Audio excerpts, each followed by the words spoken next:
Arsenal suit Julián Álvarez, Rodri rassure les Barcelonais et une prolongation importante à Manchester United, c'est le flash foot du jour. Avant ça, à Manchester City, Savinho vers un gros transfert. Après une saison plutôt discrète avec les Citizens, Savinho, 22 ans, devrait rejoindre Tottenham dans les prochains jours. Selon le Times, les deux clubs règlent actuellement les derniers détails d'une opération estimée à 100 millions d'euros. Un montant impressionnant pour un joueur prometteur, sous contrat jusqu'en 2031, mais valorisé à seulement 35 millions d'euros sur le site spécialisé Transfermarkt. Newcastle surveille Nico Gonzalez en quête de plusieurs renforts au milieu de terrain après les départs de Tonali et de Bruno Guimaraes. Newcastle poursuit ses recherches durant ce mercato estival. D'après le journaliste du média The Athletic David Ornstein, les Magpies suivent avec attention le milieu de City, Nico Gonzalez, 24 ans. Pour le moment, le club anglais s'est uniquement renseigné sur la situation de l'Espagnol, lié au Sky Blues jusqu'en juin 2029, sans passer à l'action. Malgré un temps de jeu réduit à City, Gonzalez a jusqu'ici toujours affirmé sa volonté de s'imposer au sein de l'effectif mancunien.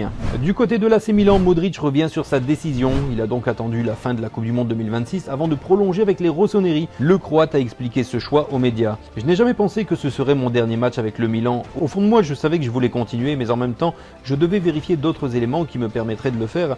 Pendant la saison, j'aurais pu signer une prolongation de contrat, même en décembre, mais je voulais d'abord écouter mon corps et voir si j'avais toujours la même envie et la même passion pour le football. Quand Milan m'a montré à quel point il tenait à moi et à ma présence dans le nouveau projet, c'est ce que j'avais besoin d'entendre. J'en ai parlé avec ma famille et j'ai décidé de rester, à partager l'ancien madrilène. À Como, une offre pour Moïse Kean. Le club qualifié pour la Ligue des Champions a transmis à la Fiorentina une proposition comprenant un prêt payant de 5 millions d'euros, assorti d'une obligation d'achat de 25 millions d'euros pour l'international italien. Une offre qui devrait être rejetée puisque le 15e de Serie A la saison dernière espère récupérer davantage pour lui sous contrat jusqu'en 2029.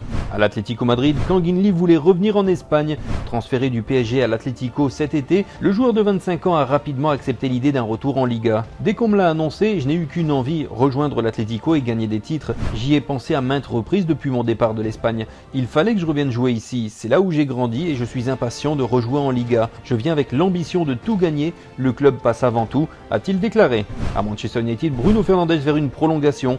Considéré comme intransférable malgré l'intérêt de Galatasaray, il pourrait désormais poursuivre son aventure encore plus longtemps à Old Trafford. Les Red Devils ont adressé une proposition de prolongation à leur capitaine dès le mois de mai. Les négociations se poursuivent durant ce mercato estival, notamment sur la durée du futur contrat et la rémunération de l'international portugais. Après avoir refusé de le laisser partir cet été, Manchester United souhaite désormais verrouiller l'avenir de son joueur. Arsenal est toujours attentif pour Alvarez et Yildiz. Les Gunners cherchent encore à se renforcer dans le secteur offensif avec Julián Álvarez qui souhaite quitter l'Atlético pour rejoindre le FC Barcelone ou Kenan Yildiz, 21 ans, annoncé intransférable à la Juve. Pour l'instant, ces deux pistes semblent fermées, mais selon le média The Athletic, le club londonien reste en embuscade et attend une éventuelle ouverture pour tenter de recruter l'attaquant argentin ou l'ailier turc. Dans le cas contraire, Arsenal étudiera d'autres solutions. Et au FC Barcelone, Rodri rassure sur son état physique. Opéré du dos après le titre mondial, il avait suscité quelques interrogations concernant sa condition physique. Le Ballon d'Or 2024 s'est voulu très rassurant. Je suis prêt à jouer dès maintenant, on en a beaucoup parlé, mais c'était une intervention ambulatoire et je suis sorti comme si de rien n'était. Je vais m'entraîner avec l'équipe et retrouver le rythme le plus vite possible pour apporter mon aide, a-t-il promis. Merci d'avoir suivi Flash Foot, je vous retrouve demain pour d'autres nouvelles.